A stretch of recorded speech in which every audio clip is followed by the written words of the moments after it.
Welcome to House Talk, with videos that'll provide maintenance tips unique to Trilogy at Vistancia Homes, with your host, Doug Bowman. Hello and welcome. Today's video is on irrigation watering, but first I have to make a confession. My name is Doug, and I'm a deep root waterer. Yes, I only water my trees once a month. And in the summer, I only water them twice a month. While there's no 12-step program to make this transition, I will tell you that it was a little nerve-wracking at first, but I'm a believer now and I'll never go back. Oh, and my shrubs.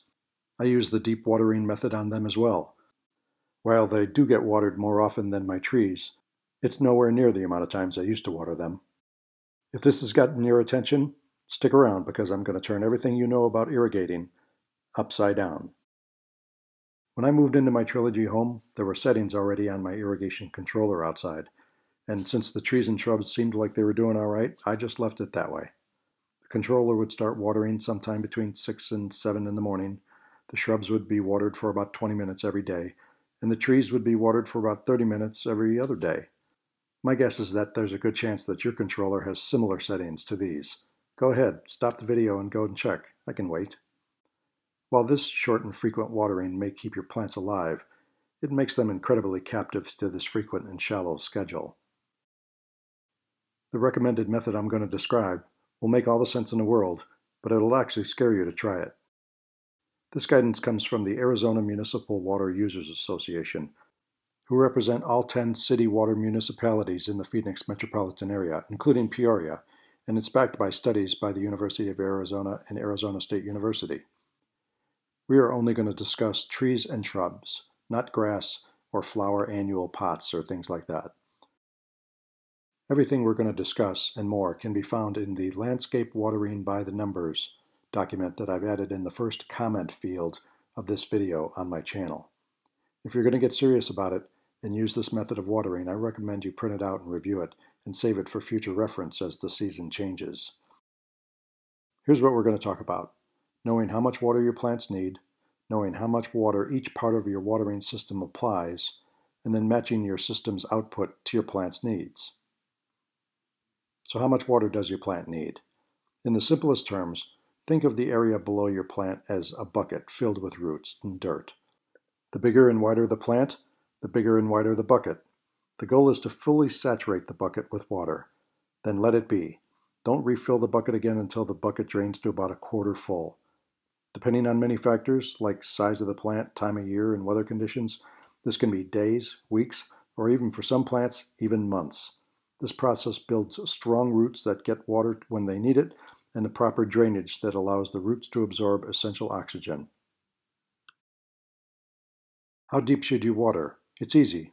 The 1-2-3 rule is an easy way to remember how deep to water.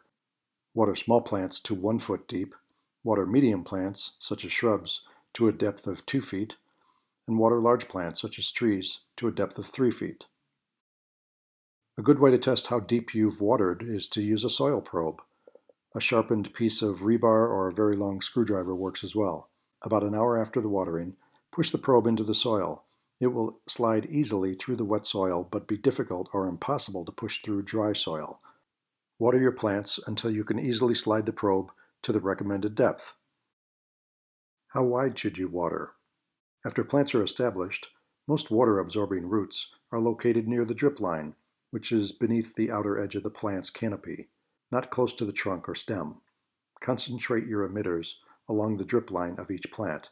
This means you'll have to move them back or add more emitters as the plant grows. The water will spread down and out horizontally as it soaks through the soil and reach the entire root zone. How much water does each part of the watering system apply? This is the part where you have to do some homework. You have to grab a sketch pad and walk down your plants, emitters, and bubblers. Things like the zone it's on, how big the plant is, how many emitters there are, what size the emitter is, meaning how many gallons per hour it allows. This is a good practice to do anyway, even if you don't change your method. It will identify any plugging, leaks, or emitter location concerns. It will also let you assess each of your plants' health.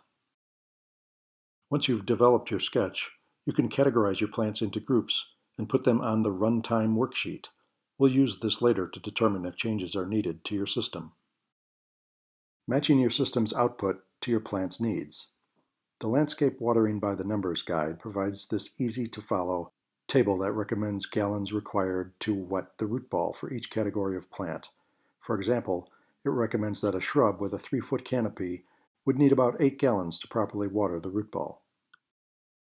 Now that you've assessed and documented what you have and see what's being recommended, let's use the runtime worksheet again to determine a single zone runtime that will water each plant's root ball effectively without wasting or shorting water to any plant.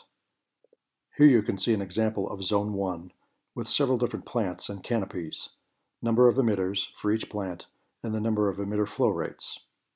Using the worksheet, you can multiply the number of emitters by the flow rates to get the gallons being applied in 1 hour's time.